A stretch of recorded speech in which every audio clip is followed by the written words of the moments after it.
Bonjour à tous, bienvenue sur le Clonecast, je suis 0x Monsieur, novice dans le Web3 et détenteur du Clonix 17184.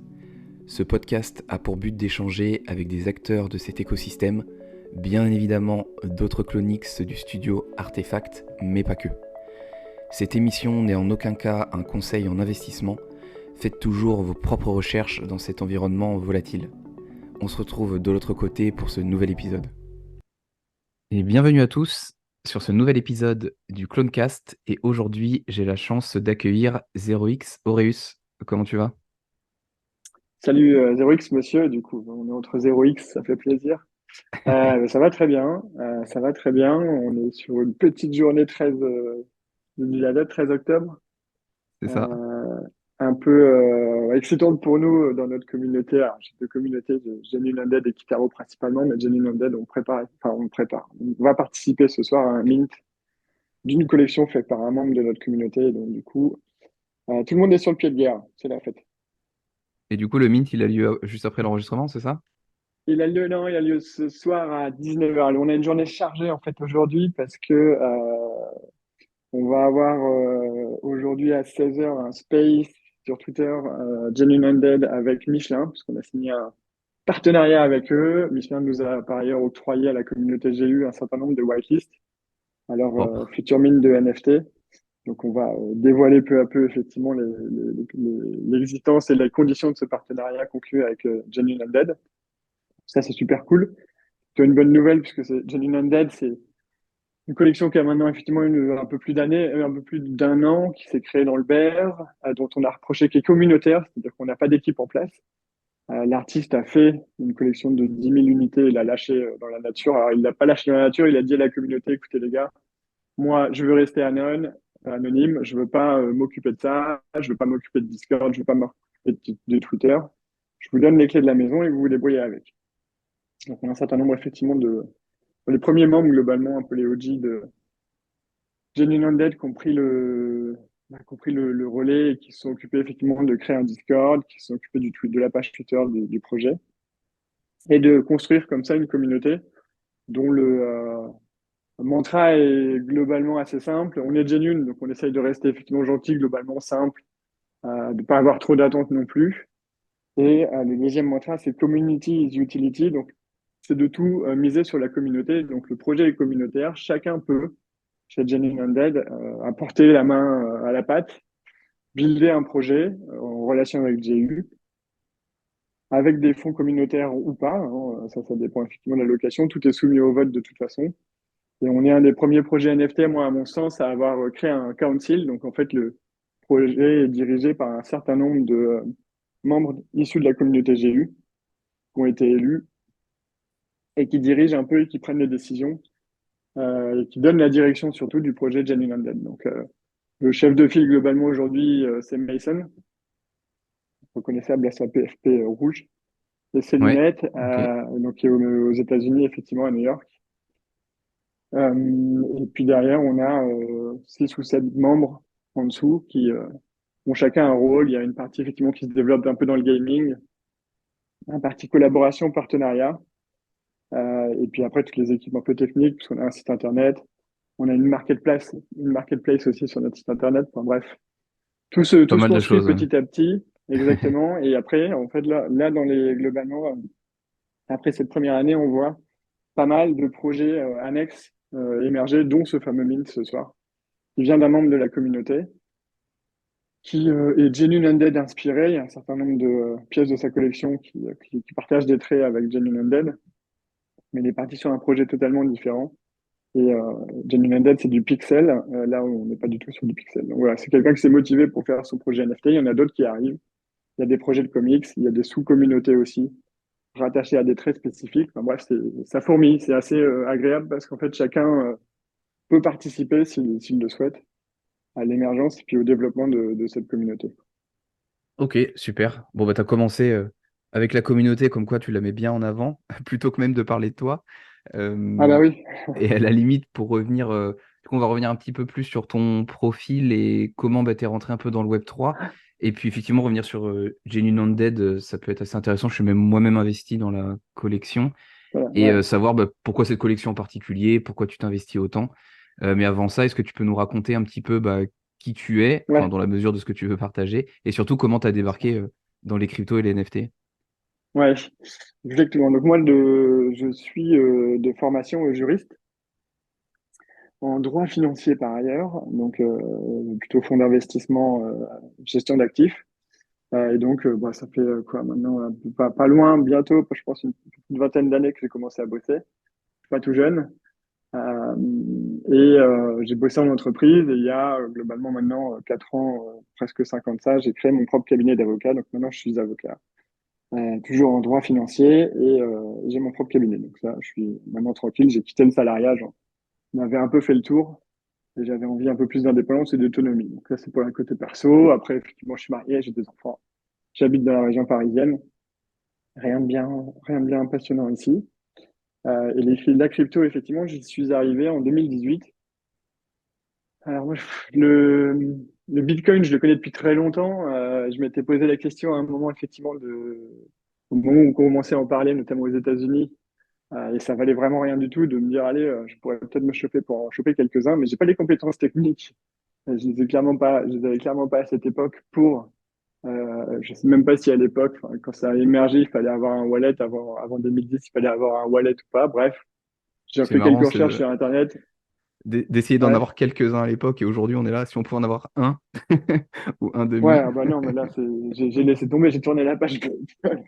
C'est devenu inatteignable, j'ai fait autrement. Mais à cette époque-là, je m'étais posé la question parce que voilà, j'ai une curiosité, puis j'aime bien effectivement tout ce qui est informatique, jeux vidéo pas mal aussi, c'est ma génération, hein, forcément. Et t'en avais Mais entendu bon, j'avais parler pas les comment? compétences techniques. Pardon? T'en avais entendu parler comment? C'était à travers je sais pas, un forum, ton entourage? Ouais, des forums d'infos, bah, des forums dans lesquels je traînais à l'époque, il y avait jeuxvideo effectivement.com. Des forums un peu tech, parce qu'à l'époque, alors, je faisais pas mal de hardware, donc je trafiquais mes ordinateurs moi-même pour acheter de la mémoire, comme on pouvait tous le faire à l'époque. Ajouter de la mémoire, changer la carte mère, changer plein de pièces. Et voilà, donc ça, je savais faire. Par contre, effectivement, tout ce qui est codage, développement informatique, c'est clairement pas ma formation, malheureusement. Je le déplore un peu. Mais donc, voilà, j'ai eu vent du Bitcoin. Moi, en plus, c'est un univers qui me parle beaucoup, tout ce qui est effectivement sortir du système. Encore une fois, je pense que c'est un peu un truc générationnel, hein. On a été éduqué un peu avec du Fight Club, avec du Matrix, avec 1984 aussi de George Orwell plus prosaïquement. Et donc, Mhm. du coup, cette volonté effectivement un peu de se méfier du système en place, du système existant et d'en sortir, bon, c'est quelque chose qui m'a toujours pas mal parlé. Donc, j'ai pas réussi. À l'époque, j'ai pas réussi du tout à en choper. Bon, écoute, à l'époque, c'était pas très grave. J'étais passé à autre chose par la suite, puis j'avais un peu oublié le sujet. Ensuite, globalement, quand c'est revenu et que ça commençait à exploser avec une valo, là, je parle d'une valo à l'époque de 3000 euros quasiment du Bitcoin, je me suis dit, ah merde, j'ai peut-être raté un truc. Et donc, du coup, 2018, je me suis réintéressé. Et là, j'ai fait mes premiers investissements en crypto. Manque de bol, en Ripple, qui était la troisième plus grosse blockchain. Après, effectivement, Bitcoin et Ethereum, et qui avait une valo à l'époque de 0,6, 0,7, hein, quelque chose comme ça, en euros. Donc, je m'étais dit, allez, c'est la troisième finalement. La première, Bitcoin a explosé, c'est un peu tard. Bon, bah, comme peut nous le rappeler la valo même actuelle, hein, je parle pas des 60 000, mais ne serait-ce que de la valo actuelle à 27, 28 000, c'était Mm. clairement pas trop tard. Et l'Ethereum, c'est pareil, je me dis, ah, ça vient d'exploser, je vais miser sur la troisième. Bon, Ok. j'ai mis quelques sous dans la troisième. Au final, Ripple 2018 s'était fait attaquer par la SEC aux États-Unis, donc le régulateur américain, qui lui reprochait d'être une security. Et cette affaire est à peine en train de se terminer actuellement, mais du côté positif, puisque Ripple a gagné pour l'instant ses premières poursuites contre la SEC, et le juge a confirmé il y a tout récemment un premier jugement qui avait été donné. Donc ça a l'air de prendre une bonne tournure pour Ripple, pour autant la valo pour l'instant reste globalement là où elle est. Et ça n'a pas changé ma vie, clairement pas, malgré ces maintenant 6 ans d'investissement, quoi. Par contre, effectivement, Ripple m'a amené au NFT en fait. Moi, c'est les premières NFT que j'ai achetées, c'était des NFT sur la blockchain Ripple, qui en fait, hein, d'ailleurs, ça étonne parfois. Les gens qui ne connaissent pas forcément tout ce qui est développé derrière sur Ripple. Ripple, ça reste quand même une des blockchains les plus efficaces pour moi à l'heure actuelle. Les transactions sont ultra rapides et les fees ultra bas. Rien à voir avec de l'Ethereum, rien à voir avec du Bitcoin. C'est hallucinant comme c'est rapide et comme c'est très peu cher. Donc je Et comprends pas que ça se développe pas plus. ouais, t'as pas trop d'explications parce que c'est une blockchain qui est bon de nom, moi je la Bah, connais, je alors suis en pas un fait, grand si, spécialiste, mais elle est peu la évoquée, raison ouais. pour laquelle, ouais, la raison pour laquelle personne, enfin en tout cas, il y a eu une certaine défiance de la commu au tout démarrage, c'était que la blockchain était privée. C'est-à-dire qu'effectivement, c'était la société Ripple qui détenait les clés de la blockchain. C'est pour ça que ça n'a jamais pris, contrairement aux blockchains Bitcoin et Ethereum qui sont décentralisées. C'est pour ça aussi qu'ils ont été attaqués par la SEC à cette époque-là. Et depuis, effectivement, ils ont dû changer leur fusil d'épaule et décentraliser leur blockchain. Pour autant, effectivement, je pense que les gens sont restés bloqués sur ce positionnement de Ripple au démarrage. Et donc, effectivement, alors peut-être que ça changera, hein, mais les poursuites de la SEC ont aussi fait que le Ripple ne pouvait plus être vendu aux États-Unis. Donc, c'est aussi pour ça que je pense que ça a jamais trop pris. Et donc, ça va peut-être évoluer une fois que la SEC aura définitivement réglé son problème et ses poursuites avec Ripple. Mais bon, pour l'instant, effectivement, ça a pumpé un peu à chaque enfin, à chaque rendu de décision du tribunal, mais on n'a largement pas dépassé les 1 euro ou 1 dollar pour l'instant, quoi. Ouais, ok. Mais t'as gardé ton bac, Et toi. ouais, alors, plus ou moins, du coup, en fait, au fur et à mesure, voilà, j'ai commencé à acheter des NFT avec Ripple il y a 2 ans et demi de ça maintenant. Et c'est quoi dans le but de collectionner ou de l'investissement? Ouais, parce que j'ai trouvé sympa. Et puis, effectivement, c'était la période où on commençait à parler aussi encore de Bored Ape et des makes qui prenaient énormément de valeur. Et voilà. Donc, du coup, ça m'a nécessité. Enfin, j'ai entendu parler de ça. Je me suis nécessairement intéressé aux NFT. Et les premières NFT à m'apporter, effectivement, c'était des Ripple. NFT Ripple, il y en a plein. Il y a des marketplaces. Elles sont pas super bien développées, pas super ergonomiques à l'heure actuelle. Je pense que ça s'est amélioré quand même depuis. J'en ai acheté quelques-uns et bon, globalement, il n'y a pas énormément d'activités. Donc, je pense que sur une petite dizaine que j'ai acheté à l'époque, j'en ai revendu qu'un seul et au même prix auquel je l'avais acheté en Ripple. Donc, au final, je me suis jamais fait de bénéfice dessus. Bon, Ok. pas beaucoup plus sur les Ethereum non plus, mais en fait, au final, ce premier pas dans les NFT et l'inactivité globalement du marché NFT sur la blockchain Ripple m'a poussé à m'intéresser aux NFT sur Ethereum. Et donc, effectivement, mon bac de Ripple, j'en ai basculé une partie sur la blockchain Ethereum dans l'objectif assez rapidement d'acheter des NFT. Et Ok. ça, globalement, mes premiers achats d'NFT, ils datent d'il y a 1 an et demi, hein, globalement, même presque 2 ans. Ouais, pareil. Et bon, voilà, comme un peu tout le monde, enfin, je pense au final, tous ceux qui ont été attirés par les NFT parce que et à cause du bruit bake et make, moi, j'ai jamais fait des gros investissements et donc il était hors de question que j'aille m'acheter un bake et make, même si c'est ça qui me donnait envie et que j'avais vu effectivement la valeur de ces NFT. Donc j'ai été sur des projets un peu plus petits, forcément. Et j'ai servi globalement pendant les 6 premiers mois d'exit liquidity gentiment à tous ceux qui mintent les projets NFT et puis qui les revendent très rapidement en recherche d'un bénéfice, même s'il n'est pas très important en recherche d'un bénéfice. Et après, voilà, je suis passé derrière, j'en ai acheté et au final, je me suis rendu compte assez rapidement que ça allait pas bien loin et que j'avais du mal en plus à les revendre. Après, Ouais, voilà, parce qu'en vas-y plus, lors plus, de hein. l'euphorie, enfin, moi je sais que je m'étais intéressé un peu au Ouais, pic fin 2021, début ouais, 2022. c'est ça. Ouais, Où il y avait des exactement. promesses dans tous les sens, il y avait 50 000 par jour, il y avait Ouais. les gens arrivaient à revendre leur whitelist tellement il y avait de hype, c'était vraiment la jungle. Et enfin, moi j'étais un peu tout seul derrière mon ordi à voir un peu l'euphorie dans les Discord et je me disais, mais c'est quoi cette mascarade là? C'est quoi que je comprends pas? C'est dingue, ouais, ça a été dingue. Il y avait même effectivement la folie un peu du métaverse à ce moment-là. Donc, j'ai acheté effectivement, pareil, des lofts dans le métaverse à des prix qu'on trouverait délirants aujourd'hui, hein, par ailleurs. Mais Hmm. ouais, il y avait cette hype-là. Moi, je suis rentré dedans, clairement, hein. je joue sur la hype, il n'y a pas de souci. Par contre, effectivement, derrière, tu déchantes un peu, quoi. Bon, quoi qu'il arrive, au final, au fur et à mesure, voilà, de mes achats de NFT, je suis arrivé sur globalement le premier projet qui m'a totalement accroché en termes de communauté, comme on dit, effectivement, et puis finalement de promesses ou de non-promesses d'ailleurs, parce que Genuine Undead, il n'y avait pas de promesses hein, quand je suis arrivé juste après le mint, pour le coup, qui était un free mint. Hein. Donc là, il y avait, on génère des NFT gratuitement en payant juste les frais de gaz. C'est quoi, c'est août La première, 2022 le mint?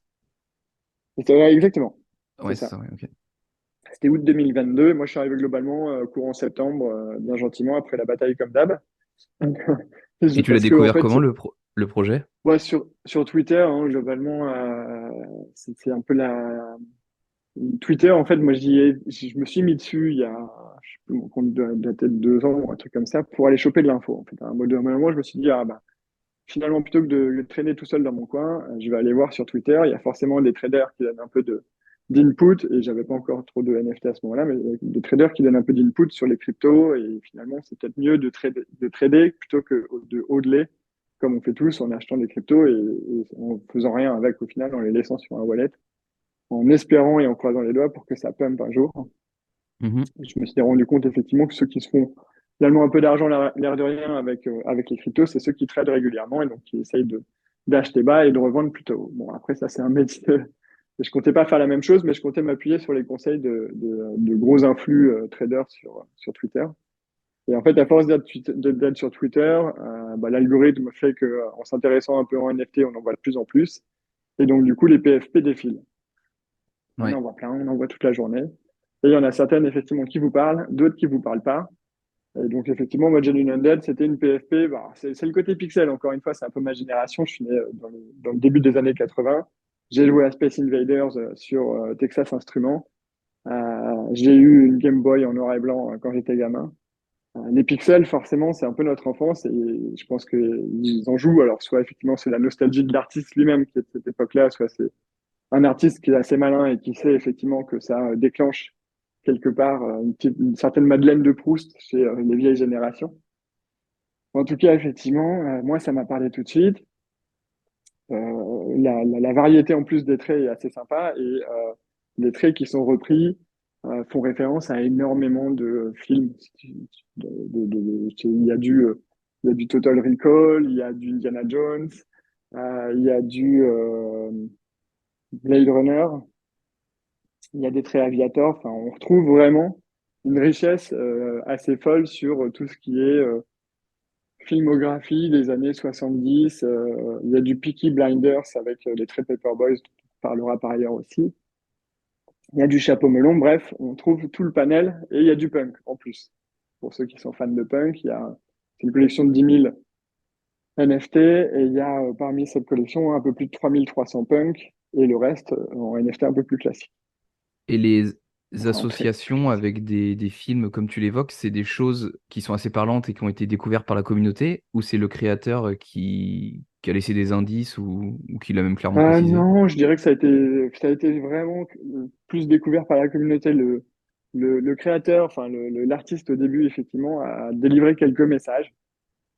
Ok. Beaucoup autour, effectivement, du fait d'être genuine, donc d'être finalement bienveillant quelque part. C'est plus ça, d'être bienveillant, de pas vouloir effectivement écraser les autres. Ce qui a été assez marquant en plus, c'est qu'au moment de la sortie de la collecte, il y a un des One One, donc des NFT légendaires, qui a été burné, donc qui a été brûlé à tout jamais, alors qu'il avait été acheté assez cher. C'était un One One qui s'appelait War, donc guerre.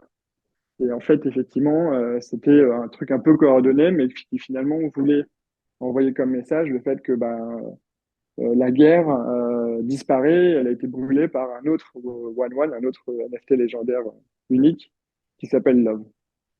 Ok. Et voilà, et donc du coup, il y a vraiment eu un message tout autour de ça, effectivement, autour d'être bienveillant, et puis de rester un peu bah, innocent quelque part hein, dans sa manière d'être.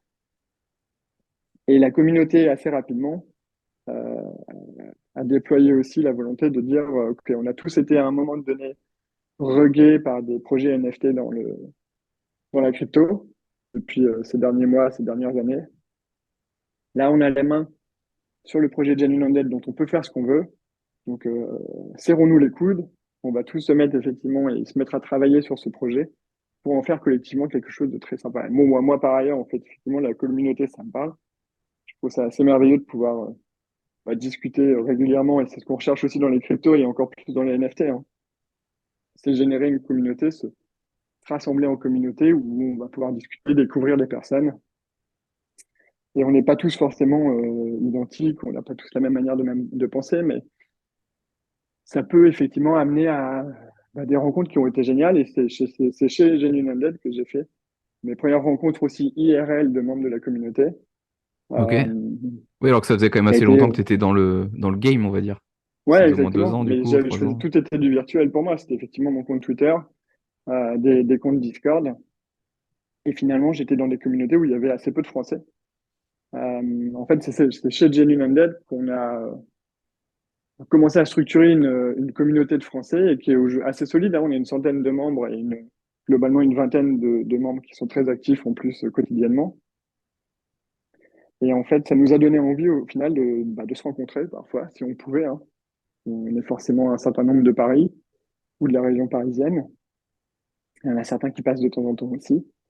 Et on s'est dit, finalement, on s'entend bien, on build ensemble, allons plus loin, sortons effectivement de derrière nos écrans, allons nous voir.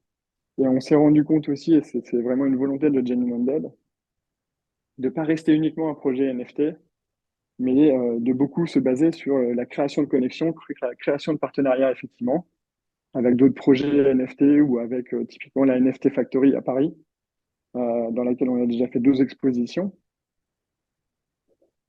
C'est important pour nous, effectivement, de matérialiser notre collection NFT dans la vie réelle, en fait, dans l'IRL. Et c'est aussi pour ça que on s'est mis à faire des Genuine Undead en mosaïque. Donc, on a acheté des carreaux de mosaïque. C'est très bien pour du pixel, hein, ça marche parfaitement, on n'a même pas besoin de Ça les aide, ouais. recouper. Et on a reconstitué nos PFP avec cette mosaïque-là. Il y en a une que la NFT Factory nous a gentiment accepté d'accrocher chez eux. Donc, si vous allez à la NFT Factory à Paris, eh ben, vous pouvez leur demander de monter au premier étage, qui est la VIP Room, qui est un étage qui est dédié au coworking. Et vous trouverez un Genuine Undead en mosaïque à côté d'un CryptoPunk en mosaïque aussi, pour le coup, qui a été offert par quelqu'un d'autre. Ok, c'est Donc, beau. on a d'autres projets comme ça de développer un peu la mosaïque Genuine Undead, mais c'est aussi d'apporter cette volonté-là, d'apporter au public un NFT, puisqu'en fait, c'est ce que fait Pudgy Penguins, hein, pour le coup. C'est un peu la même idée, même si eux, ils utilisent les peluches. C'est de sortir les NFT du monde virtuel pour les projeter dans le monde réel. Donc, effectivement, c'est sortir du Web 3 finalement pour s'inclure plus dans le Web 2, le monde traditionnel de la vente sur Internet, des shops en ligne et voir effectivement parfois des shops dans les grands magasins, parce que c'est toujours mieux pour toucher du public et puis pour générer d'autres revenus, parce que finalement les revenus des royalties, c'est bien. Mais si l'activité d'achat et vente autour d'un projet se ralentit, on touche plus de royalties, donc il faut bien avoir un relais financier pour continuer à faire évoluer son projet, quoi. Et C'est un point important à prendre en compte. Ouais. ouais, ce que je voulais te demander aussi, c'est sur l'organisation, parce que tu disais en introduction que du coup l'artiste était resté anonyme, qu'il y avait Ouais, Mason qui était en leader, si je sais pas si le terme est bon. ouais, c'est Ou pas en- vraiment ou en une, ré- c'est l'incarnation physique de la tête de GU. Ouais. C'est Ok, lui qui prend la parole dans les spaces américains en particulier, parce que pour le coup, il est américain. ouais. Il parle pas d'autres langues, malheureusement. Mais c'est lui, effectivement, qui aujourd'hui porte le projet, ou en tout cas représente le projet et prend contact, discute avec d'autres leaders de projet pour autant. Et c'est aussi après, tous les projets NFT le font un peu, mais on a effectivement des relais. Il y a un space en polonais qui a lieu quasiment toutes les semaines, un space en indien, un space en français ou anglais qu'on essaie d'animer nous de notre côté. Voilà, chaque communauté essaye de relayer sans que Mason soit là pour le coup. mais essaye de Hmm. relayer cette parole, effectivement, et cette présentation et cet amour, quelque part, qu'on a développé pour la collection dans sa langue maternelle, sur Twitter, et puis ailleurs, si c'est possible. On a un compte Instagram, on a des comptes TikTok qui sont en train de s'activer aussi. L'idée, c'est voilà, que chacun puisse, à un moment donné, porter la parole. Il n'y a pas C'est pas parce que Mason, effectivement, est aujourd'hui la tête de pont du projet Genuine Undead qui doit intervenir, que c'est le seul à pouvoir intervenir. Chaque membre de la communauté est quand même habilité à pouvoir faire un space avec n'importe qui, discuter du projet, parce qu'il n'y a pas de volonté de centraliser la parole non plus. Surtout que, ouais, comme le dit Adam Smith avec la main invisible, la somme des intérêts personnels est utile pour l'intérêt collectif. Mais du Ouais, coup, des initiatives que vous pouvez avoir comme bah, les mosaïques que tu as évoquées, comme aussi la sous-communauté, entre guillemets, des Paperboy qui se développe ouais, aussi bien. Donc ça, ce sont des initiatives locales, on se met d'accord une dizaine, quinzaine de membres et on lance. Ou est-ce exactement. qu'il y a... Alors, Ok. ouais, c'est exactement ça. Donc, pour l'expliquer un peu, alors, il y a plusieurs sous-communautés. Il y en a deux majeures sur des traits, voire même bientôt trois d'ailleurs. Il y a la toute première, ça a été les Watch Caps, c'est un espèce de bonnet de marin. Eux se sont tout de suite mis sur les comics. Donc en fait, ils se sont rassemblés et les holders les détenteurs d'un Watch Cap Genuine Undead se sont rassemblés et il y a un petit groupe entre eux, parce qu'il y en a quand même une centaine dans la collection, qui s'est dit, OK, bah, moi je sais dessiner, j'aime les comics, je vais faire un comics sur ce trait-là, qui s'appelle les Watchers pour le coup.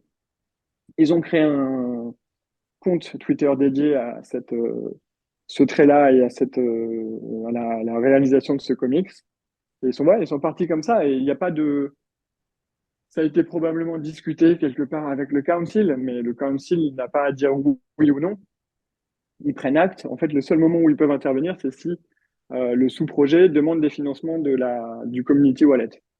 Si on souhaite utiliser effectivement de l'argent qu'il y a dans le community wallet, parce que ça, pour le coup, faut peut-être que je l'explique, mais pour Genuine Undead, les royalties sont divisées en deux, la moitié pour l'artiste et la moitié pour le community wallet pour faire vivre justement le projet de Genuine Undead. Si on veut utiliser et qu'on fait un peu d'argent dans ce community wallet, il faut bien sûr un vote de tous les holders qui valident ou pas la demande et ensuite effectivement une décision finale quelque part du council qui prend acte du vote et qui va verser les fonds. Ça se fait D'accord, pas ok. très souvent, hein, globalement, autant que faire se peut, on essaye d'utiliser les fonds pour autre chose. Typiquement aujourd'hui, développer le gaming et développer les partenariats. Développer aussi la filmographie, c'est quelque chose qui est assez cool. Il faut vraiment aller sur le compte de la page Twitter qui s'appelle The Genuine Times. Toutes les semaines, quasiment, depuis la rentrée, il poste une petite vidéo très sympa en pixels d'un personnage qui s'appelle Clark Cadaver, qui est une sorte de reporter et qui anime un journal télévisé sur les news du moment, hein.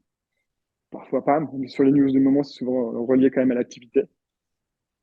Et tous les mercredis, il poste un journal, pareil, un peu pixelisé, des news principales crypto NFT de la semaine. Donc ça, c'est vraiment un truc assez rigolo et qui se développe, mais qui demande effectivement de l'argent pour continuer à être développé. En plus, on a à la fois des artistes, des codeurs, des développeurs en interne dans la communauté de Genuine Undead qui ont pris en fait ce rôle-là et qui ont dit, OK, moi je sais faire, je vais vous aider à faire. En fonction de la charge de travail, ils peuvent être rémunérés ou pas. Et encore une fois, c'est voté, hein, tout ça. Mais voilà, c'est comme ça effectivement que se construit la communauté de Genuine Undead. Les Watchers se sont développés autour d'un trait spécifique. Et les Paperboys, c'est pareil. En fait, au final, Paperboys, c'est une espèce de casquette à la Peaky Blinders, qui rappelle aussi un peu le béret français finalement. Et donc la communauté française s'est assez vite entichée de ce trait-là, a commencé à acheter des Paperboys, chacun de leur côté. Et au bout d'un moment, une petite équipe effectivement s'est formée en disant, OK, on va nous aider aussi au développement de Genuine Undead à notre façon, avec une sous-communauté autour de ce trait-là, mais qui est ouverte et qui reste ouverte aux autres Genuine Undead, on n'exclut personne. Et aujourd'hui, elle se développe autour surtout du poker. Donc on essaie d'organiser toutes les semaines, le week-end et notamment le samedi soir, des événements de poker en ligne avec des vrais prix à la clé, hein. Développer un peu de physique aussi. Donc pour l'instant, c'est des cadres avec une jolie affiche de votre NFT favori. Il y aura d'autres trucs à venir. certainement du merch. C'est toujours un peu long à se mettre en place, hein. Au final, moi, j'en parlais hier soir dans un space, mais un projet NFT, il faut voir ça comme une startup. Vous, quand vous achetez un NFT, vous investissez, c'est comme si vous achetiez des actions de la startup, en fait. Et donc, du coup, une startup et une société, ça prend du temps à se développer, elle a besoin de financement. Ils donnent de l'argent pour que la startup se développe. Le projet NFT, c'est exactement la même chose. On achète un NFT, ça génère de l'argent qui est utilisé ensuite par le projet NFT pour se développer. Tout à Se fait, ouais. développer, ça prend effectivement vachement de temps. Il faut en avoir conscience aussi. On est peut-être des investisseurs qui attendons trop après effectivement nos projets NFT et crypto d'ailleurs, hein, parce qu'on nous a vendu et réclamé pendant globalement ces dernières années que des personnes s'étaient enrichies très vite là-dessus. Il faut se rendre compte effectivement qu'aussi bien les CryptoPunks finalement que les Bored Apes, ils ont mis des 1 à 2 ans parfois à se développer et à exploser, hein. Et il y en a qui regrettent, mais comme pour le Bitcoin d'ailleurs, d'avoir vendu leur Bored Ape en faisant un flip ou dès lors qu'ils pouvaient se mettre même 1 millier d'euros dans la poche, ce qui était déjà pas dégueu. Mais vu la valo qui a explosé derrière, c'est un peu comme l'image du tweet qui tourne toujours sur Twitter que j'aime bien, qu'il y a une personne qui se plaint. Alors c'était il y a très longtemps d'avoir vendu ses bitcoins à 0,5 dollars alors qu'ils en valaient 8 au moment où il a posté son tweet, quoi. Bah, s'il les avait gardés, il serait probablement millionnaire aujourd'hui. Ça, on peut avoir des regrets, mais en fait, un projet crypto et un projet NFT, c'est la même chose qu'une startup. Investir à un moment donné. Si vous aimez ce projet-là, je condamne pas les flips. Ça arrive, effectivement, il y a des gens qui font des flips et il y en a qui sont spécialisés là-dedans. Ils encaissent des petits gains, en fait, au final, hein. C'est jamais effectivement ils ne deviennent pas multimillionnaires du jour au lendemain. Ils encaissent des petits gains, mais ils encaissent des petits gains réguliers. C'est ça qui crée de la valeur chez eux. S'il Clairement. y a un projet NFT que vous aimez bien, bah voilà, il faut garder le NFT, le holder, aider effectivement potentiellement le projet NFT à se construire finalement et à être visible, parce que enfin, ça va pas se faire tout seul et en fait la communauté est là aussi pour le faire.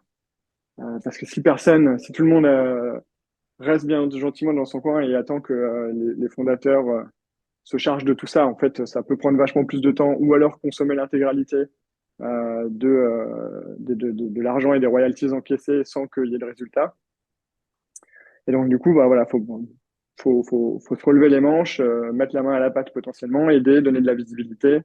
Dans le cas des Genuine Undead, en plus, effectivement, on n'a pas d'équipe vraiment en place, donc c'est à chacun, en fait, finalement, de prendre un petit sujet et puis de travailler.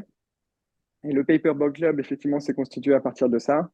C'était les Français qui sont entichés de ce trait du Paperboy Hat, qui est une sorte de casquette à la Peaky Blinders, qui rappelle un peu le béret français au final.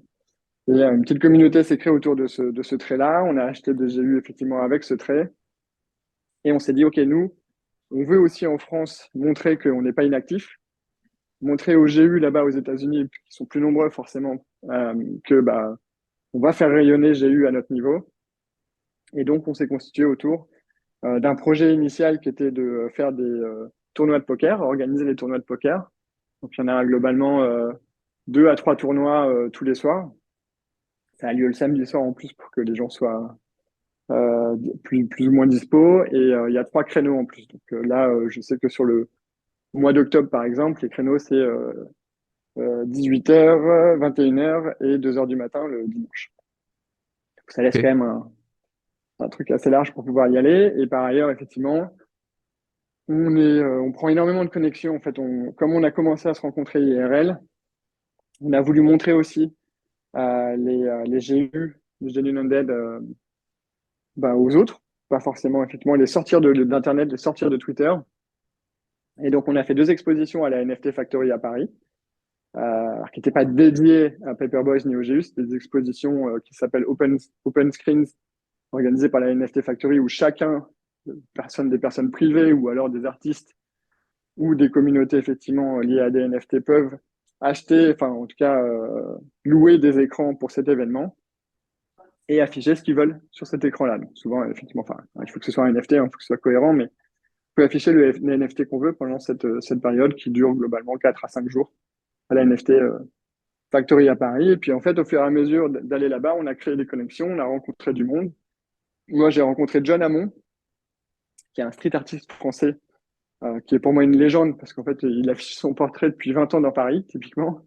Je ne savais pas qu'il était dans les cryptos, je ne savais pas qu'il était dans les NFT, mais il a créé ses propres collections de NFT, mais comme pas mal d'autres street artistes au final, hein, Shepard Ferré, qui s'appelle Obey, que tout le monde connaît comme étant Obey, a aussi une collection, enfin plusieurs collections de NFT par ailleurs.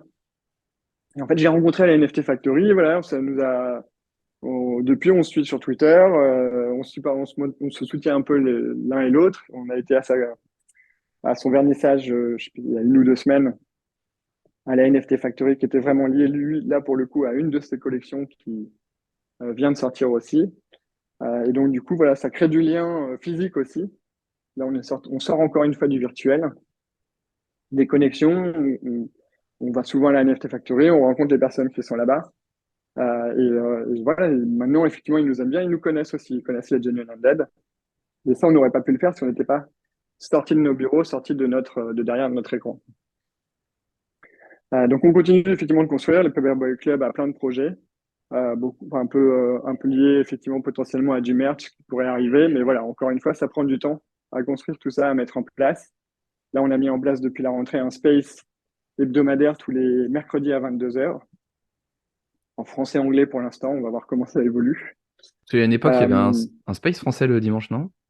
ouais, exactement, qui était lui pour le coup tenu par Tao Coltes, qui est une des têtes de pont de la communauté française, puisque Tao Coltes est doxé pour le coup, il s'appelle dans la vraie vie Afid Agoun, c'est un auteur de romans français, qui est par ailleurs très sympa, et encore une fois, j'étais ravi de le rencontrer au moment où on a commencé à faire nos premières rencontres IRL. Je pense que la première fois que je l'ai vu, c'était à la NFT Factory, justement à Paris. Ok. Mais effectivement, c'est lui qui les tenait. Et voilà, on a changé un peu de format. En fait, on a basculé en format complètement Paperboys. Avant, c'était un format de space tenu par Tao, qui était effectivement hebdomadaire, mais relié plutôt à Genuine Undead. Et avec l'émergence de Paperboy Club, on a voulu faire un space un peu dédié sous la houlette Paperboy Club, mais qui reste, quoi qu'il arrive, encore une fois, affilié à Genuine Undead. On fera rien qui nous fasse sortir de la communauté de Genuine Undead. Au contraire, on est là pour la soutenir et pour la faire rayonner à notre manière au niveau français, quoi. Ok. Ok, ça marche. Donc ça, c'était la partie effectivement Paperboy Club. Et c'est quoi un peu les enjeux de la suite? Parce que c'est vrai qu'il y a plein de projets qui se mettent en place de part et d'autre. La difficulté, c'est peut-être Ouais, aussi de perdre une unité s'il y a des sous-projets. Je sais pas trop quel impact ça a et sur ben l'ensemble de ouais, la communauté.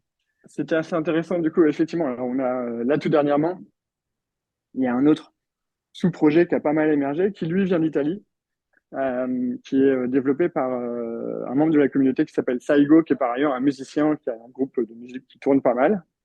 Même en Europe, hein, il est sorti d'Italie, il tourne pas uniquement en Italie. Il a fait un concert d'ailleurs, il me semble, ce week-end à Paris. Et donc lui, il est parti effectivement pareil sur initialement un comics autour d'un trait spécifique qui est le soleil, un soleil levant japonais, donc un rond rouge qui apparaît en fait sur la face d'un certain nombre de Genuine Undead. C'est un trait plutôt rare. On l'appelle le Nihon Paint. C'est un mot japonais. Et effectivement, lui, il avait de l'attrait pour ce trait-là. Il a développé toute une histoire autour d'un guerrier futuriste, parce que lui, il a projeté son histoire en 2043. Et au fur et à mesure de son avancée, il s'est dit, OK, je ne vais pas faire qu'un comics, il va faire une collection NFT autour de ça aussi, inspirée par Genuine Undead, très limitée. Il va en faire pour l'instant 666 exemplaires. Et elle sortira un peu plus tard, entre octobre et novembre. Et pour le coup, lui, effectivement, a demandé un petit investissement du fonds communautaire. Donc ça, c'est en train de se voter en interne et de se discuter. Et il défend son projet par ailleurs. C'est ça, la force aussi de Genuine Undead, c'est j'ai un projet, j'ai une vision. Il a travaillé, donc il arrive avec plein d'éléments, une petite présentation. Il présente ça à la communauté. Et ensuite, c'est passé au vote. Et si le vote est positif, il aura un déblocage effectivement d'une partie des fonds communautaires pour financer son projet. Ça, tu vois, ça donne des opportunités que tu n'as pas forcément dans d'autres projets NFT où tu achètes ton NFT, tu t'assois et puis tu attends bien gentiment que la team en charge build. Là, en fait, chaque holder peut se motiver pour générer son propre projet et le mener à bien. Et ça, je trouve ça assez cool. Après, toujours avec de l'appui de l'appui d'autres membres de la communauté qui savent développer, coder, éventuellement dessiner. Ok. Mais c'est quand même assez magique. Et en fait, Mason donc intervenu cette semaine pour expliquer qu'effectivement ils étaient en train de développer le lore. Donc c'est en fait toute la légende, toute l'histoire autour de Genuine Undead, et que cette histoire va permettre en fait globalement à chaque holder de s'y intégrer. Ils vont prendre en compte toutes les sous-communautés qui ont été créées dans Genuine Undead et l'intégrer dans une histoire beaucoup plus et très cohérente au niveau de Genuine Undead. Donc ils bossent comme des fous là-dessus aux États-Unis depuis un moment. Et ça Sachant a que été assez fort, je trouve, l'histoire de pouvoir dire. est à écrire avec les NFT du coup. Elle n'a pas été écrite avant, elle est écrite après. Ouais, après, Ouais, exactement. Ah bah là, de toute façon, encore une fois, on est parti, on n'avait que les NFT en main. Quelques messages de l'artiste un peu énigmatiques, mais autour de, voilà, il faut globalement rester bienveillants les uns avec les autres, donc rester genuine. La Ok. guerre, c'est moche. On ne sait pas exactement, donc on a des pistes. Alors, c'est compliqué parce qu'en fait, un artiste qui veut rester anonyme, c'est compliqué de le débusquer l'air de rien. Il y en a qui cherchent, qui font des petites enquêtes de leur côté, qui essayent de trouver des liens. On a quelques pistes, mais c'est difficile de toute façon d'affirmer quoi que ce soit avant que éventuellement un artiste réclame son œuvre. Et Mhm. par ailleurs, on a bien cru comprendre de la part de l'artiste de Jenny Nanette qu'il ne voulait absolument pas être associé à la collection NFT, qu'il l'a faite parce qu'a priori ça lui plaisait et qu'il avait plein d'idées. Mais que alors je sais pas ce qu'il fait à côté, hein, il a peut-être une vraie vie d'artiste et il n'assume pas effectivement d'être passé du côté des NFT. Ça, c'est un point important effectivement que Mason nous a rappelé encore une fois cette semaine, mais il disait que lui, pour les comics qui sont développés aujourd'hui aux États-Unis autour de l'histoire de Jenny Undead, ils ont eu énormément de mal à trouver un coloriste. Tous les coloristes auxquels ils faisaient appel répondaient présents, et dès lors qu'on leur disait que c'était pour un projet NFT, ils déclinaient tout de suite. En fait, c'est difficile, hein, mais au final, le NFT n'a pas une super bonne réputation non plus dans le milieu artistique à l'heure actuelle, parce que très certainement que les artistes plus classiques considèrent le NFT comme étant un sous-art, hein, ce qui n'est pas complètement faux. Hein, c'est une agrégation de plusieurs traits que partagent plusieurs NFT, les uns avec les autres, et sur des collections notamment où il y a 10 000 unités. Bon, bah, est-ce que c'est vraiment de l'art? Voilà, on peut se poser la question d'un point de vue purement artistique, par comparer à un tableau de Rembrandt ou de Van Gogh. On est effectivement assez loin de l'art pour le coup, quoi. On est vraiment sur quelque chose qui est purement digital. Mhm. Et par ailleurs, géré par un algorithme à un moment donné. Donc, il y a probablement un certain rejet des milieux artistiques classiques. Et par ailleurs, en plus, bon, les NFT sont liés à la crypto, ça a toujours une réputation un peu sulfureuse. Donc, au final, ils ont galéré sur les comics Johnny Mandel là-bas, mais c'est pas toujours évident, quoi. Bah, c'est vrai Donc, qu'on est un peu artiste, dans notre coin on et sait un pas. peu tout seul, ouais. On est un peu dans notre coin, un peu tout seul, ouais. C'est pour ça qu'en fait, au final, trouver des communautés dans lesquelles il y a des compétences qui sont là et prêtes à s'impliquer, en fait, c'est assez magique parce que ça vous évite d'aller avoir à trouver un développeur ou un codeur quelque part Mhm. qui, par ailleurs, en fait, peut vous claquer dans les doigts assez rapidement, quoi. Oui, puis le fait aussi d'apparaître physiquement, bah, soit à la NFT Factory ou à travers éventuellement du merchandising, ça peut aussi être un Ouais, moyen d'accéder à la masse, entre guillemets, et de démocratiser les ouais, NFT. Ouais. complètement. Ouais, ouais. Ouais, ouais. Bon, après, de toute façon, je pense que un peu comme les cryptos, hein, moi, je j'ai pas trop de difficultés. Les NFT sont là pour durer. Et un peu comme l'Internet, on a fait beaucoup le parallèle ces derniers temps, mais au moment du développement d'Internet, il avait été déclaré mort peu après son lancement en disant que finalement c'était une hype et que ça servait à rien. Bon, bah, on utilise aujourd'hui tous l'Internet dans nos quotidiens et on pourrait même presque plus s'en passer aujourd'hui. Donc, crypto NFT, au final, c'est une sorte de révolution technologique qui, moi, me semble effectivement avoir une puissance assez phénoménale, sous-estimée par ailleurs, décriée pour l'instant par beaucoup effectivement d'acteurs du monde classique, mais en même temps, on voit bien des banques, et notamment JP Morgan en premier lieu, dont le fondateur avait considéré les cryptos comme du scam et n'étant rien. Aujourd'hui, JP Morgan est à fond dans la blockchain. Ils l'utilisent, ils la déploient pour leur trade et pour enregistrer leurs transactions et pour enregistrer les positions de leurs clients. Donc on voit bien que ça, plus effectivement le développement des smart contracts, intéresse malgré tout les acteurs je dirais, classiques, bancaires et financiers. Mm. Donc je suis pas trop inquiet sur le fait que voilà, on s'inscrit là ici dans la durée. Les NFT, on va voir un peu effectivement la manière dont ça se développe. Pour moi, c'est une manière d'investir dans un projet, tout comme si j'ai acheté une action dans une startup. Donc après, effectivement, c'est à la team en place, à l'équipe en place de savoir bien développer son projet, de lui donner une belle visibilité et de générer des revenus, en fait. Parce qu'effectivement, s'il n'y a pas de revenus, il n'y a pas d'intérêt, effectivement, financier particulièrement. Et donc, du coup, la valorisation d'un NFT va être liée à la valeur et aux revenus que perçoit le projet, en fait, en lui-même. Et on le voit sur Yuga. Ils ont développé une énorme société, ils développent du jeu vidéo, ils développent du merchandising. Et c'est des relais, effectivement, de génération de revenus. Alors, pour l'instant, c'est beaucoup de dépenses aussi, parce que ça coûte cher à faire et à produire, mais c'est des relais demain, effectivement, de revenus pour l'univers Yuga. Et c'est pour ça qu'aujourd'hui, ça, malgré tout, et même si la valorisation a baissé, un Bored Ape, un Mutant Ape, ça a plus de valeur que pas mal de NFT dans l'écosystème, quoi. Ouais, et puis surtout que beaucoup de collections, bah, comme Yuga Labs en est un bon exemple, ou même ma PFP, les Clonix, Ouais, ont pris beaucoup de valeur parce qu'il y avait des airdrops de fous et que du coup, bah, enfin, l'ensemble de la communauté Web3 y associait un rendement aussi potentiel et rapide. ouais, Donc, ouais, exactement, ouais, d'un achat. c'est ça. Je pense que ça, c'est un peu shifté. En fait, là, on l'a vu dernièrement sur les mints de Nakamigos et de Azuki, et puis l'histoire aussi de ce qui se passait sur même Captain et les Beans. Alors, après, on est dans le bear du bear, hein. Je pense que là, on est au fin fond du bear market sur les NFT et un peu sur les cryptos.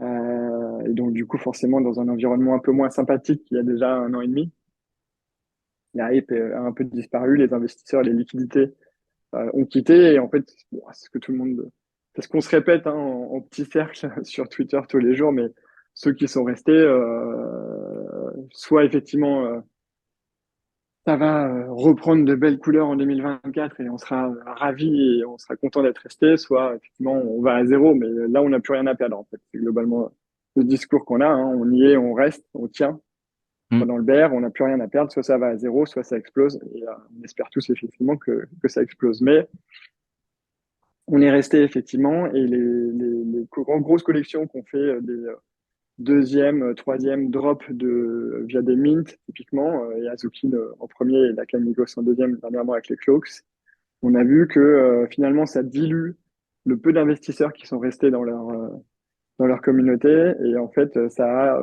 fait s'effondrer un petit peu la valorisation aussi des NFT OG, des premières collections. Mhm. Donc, c'est aujourd'hui plus une solution en tout cas pour nous et on l'a complètement exclu du côté de Genuine Undead. À un moment, on s'était posé la question, effectivement, de basculer comme tout le monde, hein, de basculer une partie de collection sur des ordinals ou de créer une collection spécifique sur les ordinals, de permettre aux holders de bénéficier d'un drop d'une deuxième collection de Genuine Undead qui n'aurait pas eu forcément la même tête, hein, ça n'était pas forcément des PFP, mais on s'est dit, OK, on va juste diluer un peu plus nos porteurs qui déjà, globalement, tout le monde a plus trop envie d'investir dans l'écosystème à l'heure actuelle à cause du bear market. Mm. Donc on s'est dit, OK, on garde la collection telle qu'elle est, on la verrouille, on n'en fera plus rien d'autre. On n'en fera pas de deuxième ni de troisième, parce qu'on n'est pas sûr aujourd'hui de pouvoir revendre effectivement une deuxième, troisième collection des NFT qu'on recevrait même gratuitement. Et en plus, ça risque effectivement d'abîmer la valorisation de la première collection. Ouais, c'est un peu Donc, le risque donc ça, d'avoir trop de sous-collections, puis on ouais, perd un peu les gens aussi après. on perd un peu les gens, ouais, exactement. Et puis en fait, au final, je pense que c'est le cœur de la communauté qui reste et qui adhère aux deuxième, troisième collections. Certains vont en profiter effectivement pour choper les drops et les revendre tout de suite en essayant de minimiser leurs pertes sur leur première collection s'ils ont des pertes. Et ça va aller à des flippers ou à des personnes qui sont moins impliquées dans cette communauté-là, quoi. Donc en fait, là à l'heure actuelle, je pense que ça a perdu complètement son intérêt. Mhm. Il faut aller plus effectivement vers en fait, donner de la valeur à ça, aux NFT existants. Et donc, du coup, alors, c'est développer, c'est ce qu'on dit un peu les utilities, hein, typiquement. Donner de l'utilité à son NFT et faire en sorte qu'un holder d'un NFT aujourd'hui, Genuine Undead, ait des avantages à détenir ce NFT. Ça, c'est pas forcément facile à faire. On a bossé à pas mal de trucs. C'est assez peu connu, mais Genuine Undead, on a pris la décision collectivement à un moment donné d'acheter un NFT spécifique qui s'appelle Enigma, qui est lié à un projet de minage de Bitcoin en Amérique du Sud. Et donc, du coup, la mise en place de ce NFT et du minage de Bitcoin là-bas va nous permettre, alors ça, c'est le Community Wallet qui a fait cet investissement-là, va permettre effectivement au Community Wallet de gagner des royalties liées à ce minage de Bitcoin. Ok.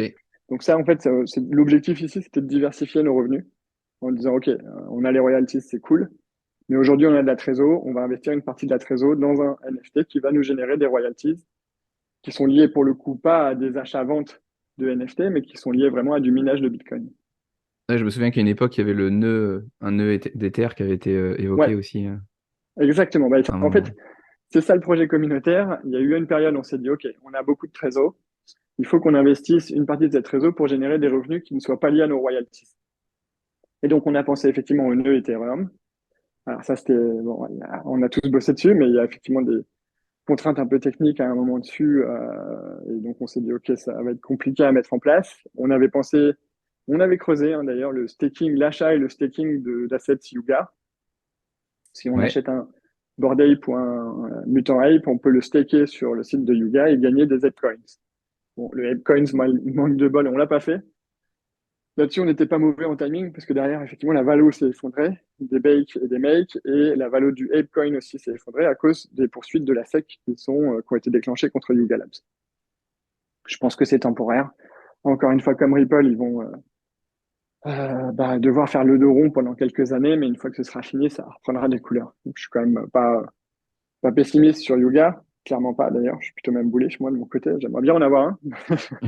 Même Moi il y aussi. a un Mutant Ape à 5, ouais, un Mutant Ape à 5 ETH aujourd'hui, ça donne envie, clairement. C'est le bon moment, je pense, pour y aller. Il faut les avoir, c'est ça le problème. C'est Pour toujours récupérer de la pareil, ouais. liquidité. Ouais, toujours pareil. Mais bon, je suis toujours très bullish sur Yuga, moi. Si vraiment j'ai un projet phare NFT, c'est Yuga, parce que c'est ce qu'on dit globalement. Si Yuga n'y arrive pas, personne n'y arrivera. Hmm. Too big to fail, comme dit Monsieur Rabbit. Ouais. Bah, et puis, if Yuga fail, everybody fails derrière. Ouais, exactement. C'est eux qui nous ont montré la voie et qui ont aujourd'hui la plus grosse surface et puissance financière, hein, clairement. Ok. Bon, bref, effectivement, pour en revenir à notre sujet, Ouais, c'était les projets communautaires, du coup, pour générer des revenus autres que les c'était royalties. exactement ça. Ouais, Hmm. on s'était mis là-dedans et voilà, on a finalement activé Enigma parce que c'était le meilleur aussi ratio investissement, retour sur investissement. Le staking Ok. de TH, c'est cool, mais ça rapporte pas énormément au final. Ouais, ok, ça marche. Super. Bon, c'est Euh, ouais, très intéressant de voir toutes bah, que ça build malgré le marché qui est pas favorable. Et en plus, le fait de pas forcément avoir non plus de hiérarchie bien distincte, ça a aussi ses contraintes. Donc, c'est encore plus beau de voir des projets ou des sous-projets se Bah ouais, en développer à fait, l'intérieur d'une même tout le monde est communauté. un peu libre, c'est ça qui est bien. Ouais. Ouais, Le manque de enfin, l'absence de hiérarchie fixe et solide, en fait, fait que n'importe qui peut venir avec un projet. Même du merch, hein, globalement, on a quand même deux boutiques en ligne aujourd'hui, une aux États-Unis et une en Angleterre pour du merch Genuine Undead. Alors, c'est non officiel, c'est-à-dire que à chaque fois, ce sont des boutiques qui ont été lancées par des membres de la communauté et pas par le projet GU lui-même qui l'ont lancera peut-être pas d'ailleurs, je sais pas, c'est pas trop merch de manière générale, ils sont beaucoup plus audiovisuels. Aujourd'hui, ils se portent vers à la fois le gaming et l'audiovisuel avec le souhait de développer effectivement une licence sur Netflix. Là, pour l'instant, ils bossent sur des mini vidéos à diffuser sur TikTok, un peu dans le format de ce qu'on fait pour les vidéos Car Cadaver. En fait, l'idée, ça, c'est de montrer les capacités effectivement au sein de Genuine Undead de générer ce genre de petites vidéos. Et ok. l'objectif, effectivement, je pense à terme, ce sera de réussir à en déployer sur un compte TikTok pour générer, encore une fois, et là, diversifier les revenus, quoi. Ok. Mais ça prend du temps. Hmm. Bon, de toute façon, il y a de quoi faire et il y a de quoi vous suivre avec tous les comptes qu'on mettra en description les plus importants. Ouais, ouais, Et on a beaucoup de comptes. Ouais. et pour avancer sur la conclusion de la dernière partie qui me tient à cœur de ce podcast après cette grande présentation, et je te remercie, j'ai aussi appris des trucs du coup sur la communauté. Euh, j'ai l'habitude de poser trois questions à mes invités. Et la première d'entre elles, c'est si tu avais un budget illimité, quel NFT tu t'offrirais? Mon budget est limité. Ouais, Ah bah moi j'irais en fait globalement je prendrais un Bored Ape, un Mutant Ape, un Kennel, un Chak là, les trois. et s'il Je y en avait stake qu'un, ce ça, serait je fais un Bored Ape, j'imagine. ah si on avait qu'un ah ouais très certainement ouais. Un Bored Ape, ouais. Très Plus qu'un certainement un Bored Ape CryptoPunk? mais je préfère les mutants. Ah ouais les CryptoPunks j'aime pas. En fait j'aime pas le côté pour moi le côté artistique chez les CryptoPunks est relativement faible. J'en ai fait en mosaïque hein, pour m'amuser. Ouais, Parce que j'avais fait des Genuine Undead, j'ai répliqué des CryptoPunks. C'est très facile à faire en mosaïque par ailleurs, pour le coup.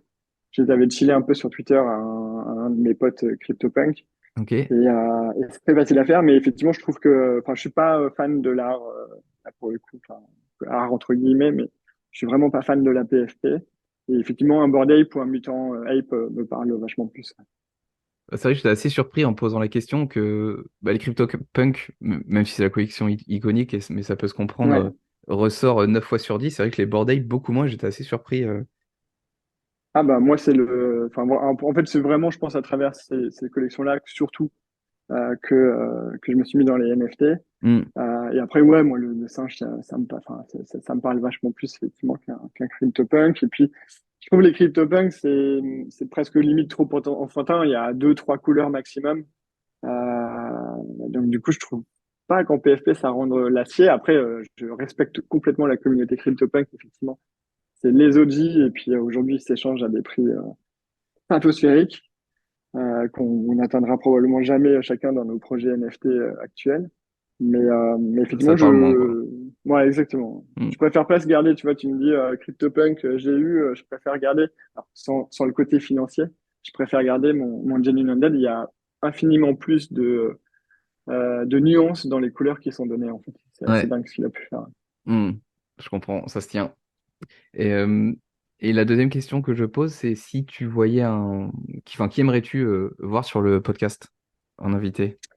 Ah, moi, alors moi, j'inviterais bien, alors je peux te mettre deux personnes potentiellement. Allez, Je vais un peu tricher, mais je te mettrais bien Tao Coltes, effectivement, mon pote de toujours, qui est écrivain en plus, qui pourra te raconter plein de trucs fantastiques, parce que lui, il a un univers qui est infiniment large. Et John Hammond, qui sera très content, si tu l'as jamais vu passer, de passer chez toi, je pense, et d'expliquer un peu la manière dont il a pu basculer comme ça du street art finalement au crypto et au NFT. Je trouve que en fait, il fait le chemin inverse qu'on est en train de faire nous. Nous, on a nos NFT GU, on essaye de les emmener dans la rue. C'est aussi l'objectif des mosaïques, ça va être potentiellement d'en coller dans les rues de Paris. ouais. Lui, il a fait le chemin inverse, il vient de la rue et il est arrivé effectivement dans les NFT et c'est pour le coup, pour ça, je respecte ça, pour moi, un vrai artiste, contrairement à nous qui sommes des bricoleurs de mosaïques. Donc, je serais même intéressé d'écouter ça, ouais. Ok, super. Bah écoute, je le note et si j'ai besoin de toi pour les solliciter, j'hésiterai Ah, bah, pas. je te donne les, oui, oui, je te mets en relation, ça c'est facile. Bon, bah Ils seront super. très contents, tu verras, ces deux gars super ouais, et très bienveillants en plus. Génial. Génial. Et bon, bah t'as un peu de bouteille, toi, dans l'écosystème. Et la dernière question sera d'autant plus pertinente. C'est si tu avais un conseil à partager à nos auditeurs, quel serait-il? Alors, le conseil que j'ai à donner, c'est sécuriser la sécurité avant tout. J'en peux plus de voir des gars se faire scammer tous les jours, hein, c'est tous les jours, c'est quotidien, c'est triste en plus, parce que du coup, c'est des gens qui ont acheté des NFT, qui ont investi dans des cryptos, qui ont mis de l'argent hein, sur lesquels ils comptaient, hein, certainement. Mhm. Alors, il y a deux trucs. N'investissez pas vraiment plus que vous êtes prêt à perdre dans les cryptos et les NFT. Ça, c'est super important. Faut pas que ce soit vos économies d'une vie. Parce Ou que si l'argent vous des les courses, ouais. perdez, et c'est arrivé à beaucoup de personnes exactement, c'est pas l'argent des courses non plus. Si vous le perdez, ce qui arrive, ben, c'est la fin du monde et ça peut finalement finir sur des drames humains, hein, clairement. Mhm. N'investissez pas plus que ce que vous êtes prêt à perdre et surtout avant ça, renseignez-vous sur la sécurité, achetez une clé Ledger, ça c'est le minimum du minimum. Mise en place d'un MetaMask, effectivement la manière de traiter les opérations et surtout entourez-vous, et ça c'est pour ça qu'encore une fois je reviens sur le côté communautaire, entourez-vous de quelques potes de confiance et je parle pas de votre pote que vous venez de rencontrer sur Twitter, qui a l'air très sympa mais qui finalement est juste là pour vous arnaquer. Entourez-vous de certaines personnes de confiance que vous connaissez, qui sont dans l'écosystème effectivement depuis un certain moment. Il y en a plein. Vous achetez un NFT, creusez un peu la communauté, essayez de trouver des personnes qui ont effectivement, voilà, qui sont un peu existants sur Twitter depuis un petit moment déjà, et puis qui partagent des messages plutôt dans le bon sens. Mhm. Et si à un moment vous avez un doute sur une transaction, sur une opération, sur un lien, c'est souvent lié à des liens qui sont des faux liens, poser la question, parce qu'en fait, moi, ça m'a sauvé la vie plusieurs fois de dire, OK, les gars, j'ai quelqu'un qui veut faire telle transaction avec moi ou j'ai tel lien qui me paraissent un peu douteux. Et on l'a, hein, souvent, le doute. Mais souvent, on est pressé. Non, bah, il faut arrêter ça. Il Et faut puis quand poser il y la a un question. doute, Si vous il avez n'y a un pas de doute, doute posez une généralement. Ouais. question. Ouais, c'est exactement ça. S'il y a un doute, il n'y a pas de doute. Et c'est trop beau pour être vrai, c'est que c'est trop beau et que c'est une arnaque. Donc, Ça encore une pue, fois, ouais. fuyez ça. Mais entourez-vous et puis assurez la sécurité, effectivement de vos cryptos avant même de faire quoi que ce soit, parce que j'ai vu trop de personnes perdre de l'argent, perdre des NFT, et c'est jamais très sympathique à vivre. Et vous les récupérez pas, hein. Il n'y a pas de, Ouais, puis je il y a pense pas qu'on s'est photo. tous fait un petit peu avoir au moins une fois. Je crois que c'est un sujet qu'on aborde, même si c'est jamais le sujet principal dans chacun des podcasts, Ouais, de faire super ah, attention bien à ça. sûr, Ouais. bien sûr. Ouais, non, non. Moi, je sais que j'ai été sauvé plusieurs fois par ma Ledger, et j'ai été sauvé par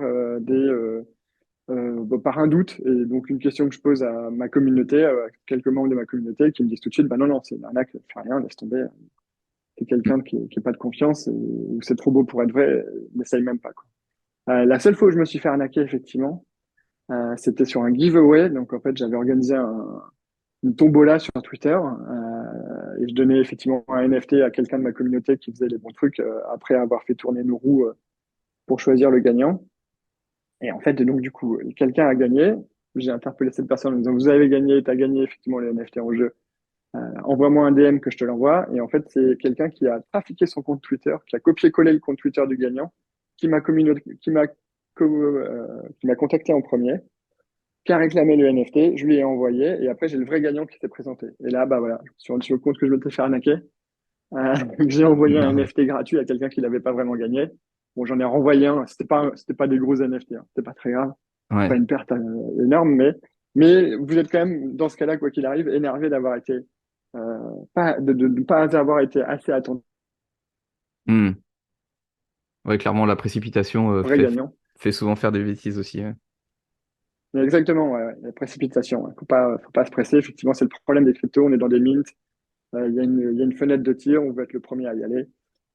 Attention de bien vérifier à chaque fois les bons liens, aller sur les bonnes pages Twitter, aller sur les bons Discord pour vérifier que vous êtes sur le bon lien. Et si à un moment il y a un doute, posez la question. Ça coûte rien et ça vous évitera effectivement potentiellement des arnaques, quoi. Ouais, et puis même si c'est parfois pénible de payer des frais, des 2, 3, 4, 5 euros pour naviguer entre Ouais, wallets, ça vaut quand même le coup pour éviter de se faire ouais, siphonner plusieurs centaines, voire milliers exactement. de valorisation Ouais. de portefeuille. Ouais. Ouais, et puis il y a des très gros acteurs qui se sont fait arnaquer, hein. Quand vous avez un wallet avec des Bored Ape, une dizaine de Bored Ape et que quelqu'un vous siphonne votre wallet, ouais, ça fait quand même assez mal, hein. Mm, clairement. Franklin, hein, c'est Franklin de Bored Ape, pour le coup, a perdu aussi des millions d'euros sur un site un peu chelou. Il faisait des espèces de paris.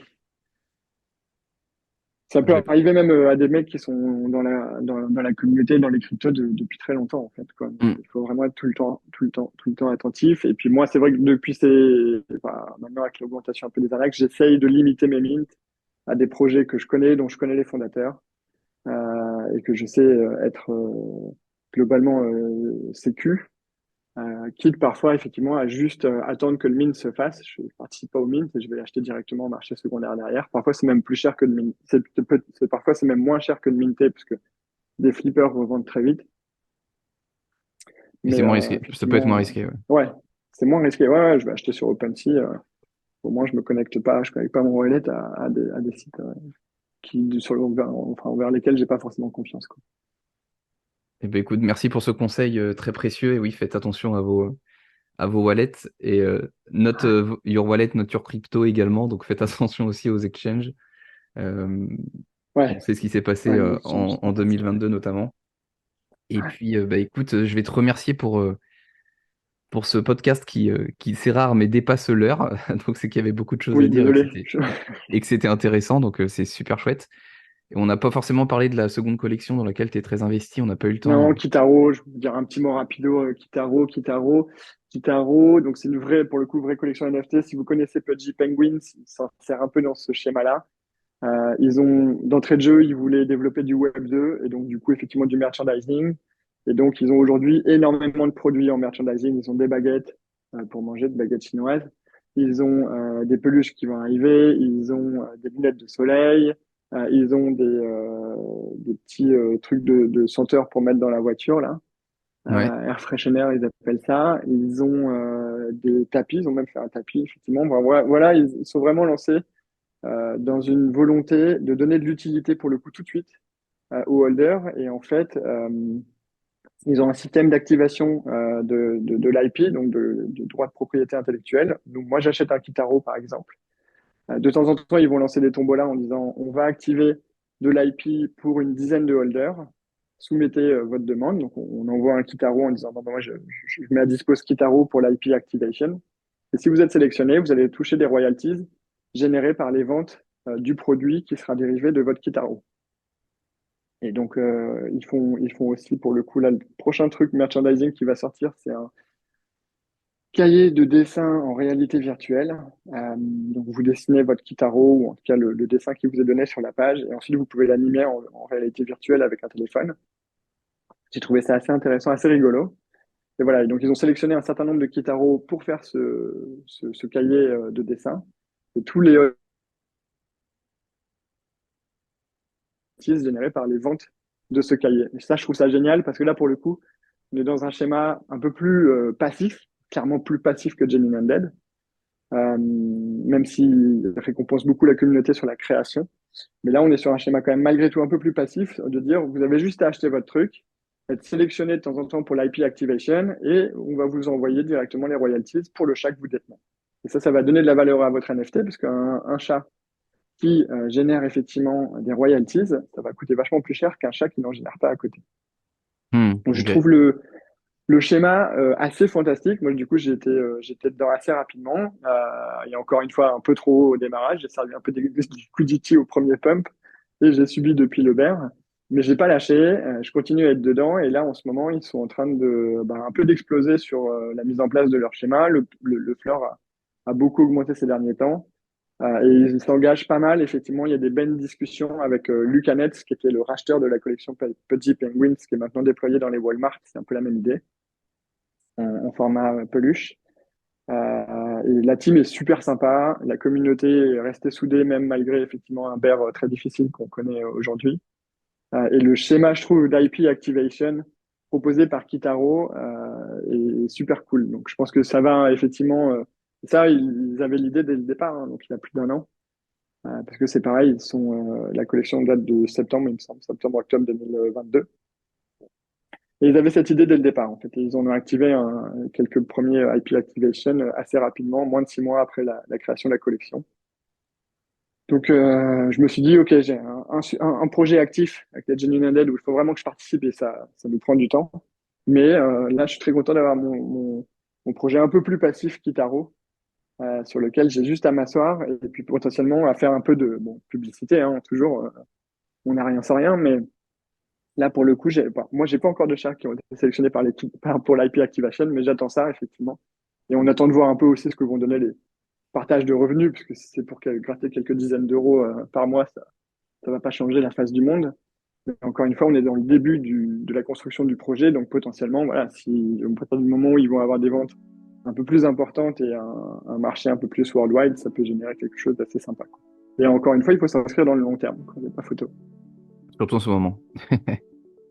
Bah, de toute façon, là, il faut tenir, hein. Il n'y a On pas est trop dans le le choix, fameux ouais. hodl. Ouais, exactement, ouais. Hodl. Si on revend maintenant, on a tout perdu. Ça sert à C'est rien. ça. Autant tenir. Autant Exactement. tenir.